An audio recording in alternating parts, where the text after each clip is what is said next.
Okay, so I've taught you the foundations of diatonic or major scale-based harmony. And now I'm going to say that these are not rules. You do not have to obey any laws of progression to make it conform to any scale. Countless songs have been written around chord progressions that don't seem to make any sense when you go to analyze them theoretically. You can just take any major or minor chord and go to any other major or minor chord or any other kind of chord for that matter, simply based upon whatever the melody is doing. You know, a good example is the Doors song, Light My Fire. Doors are a great example of a band to listen to for inventive chord changes. The basic chord progression to Light My Fire goes something like this.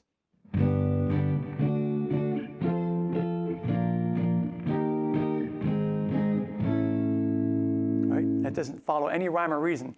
It's just using major chords, 1, 5, and then from there, I guess you call it flat 7.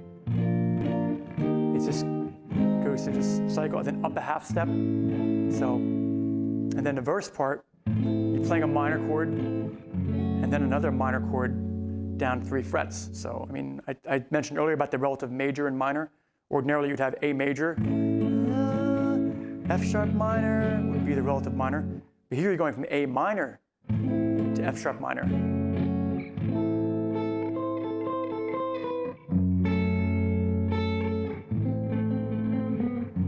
So if you have a strong melody, you can do anything you want, and you can make the most unlikely chord progression make sense. You can sell it to anybody, to yourself and to your audience, just by having a strong melody that carries the top note of the chord to the next chord. Another great band to listen to for harmonic innovation, a band that just uses major and minor chords mostly, but uses them in very unusual ways, is Radiohead. They have a song, Paranoid Android. It's probably their big masterpiece.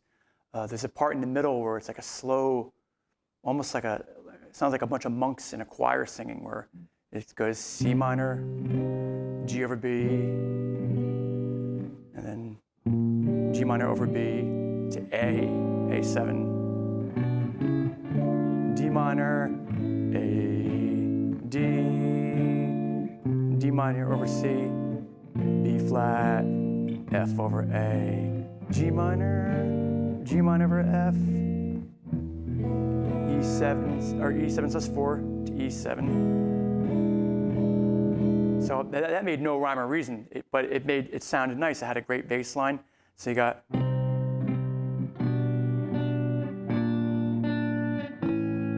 Now you have the 5 chord it wants to go to D minor. 1, 5, 1, and then here's a move you can do. You can just take a minor chord and drop the bass note down a whole step.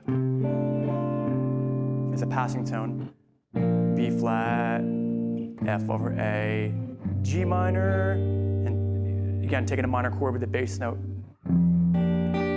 And then sus4, the dominant 7th, and then back to C minor. It doesn't seem to make any sense, but it sounds gorgeous.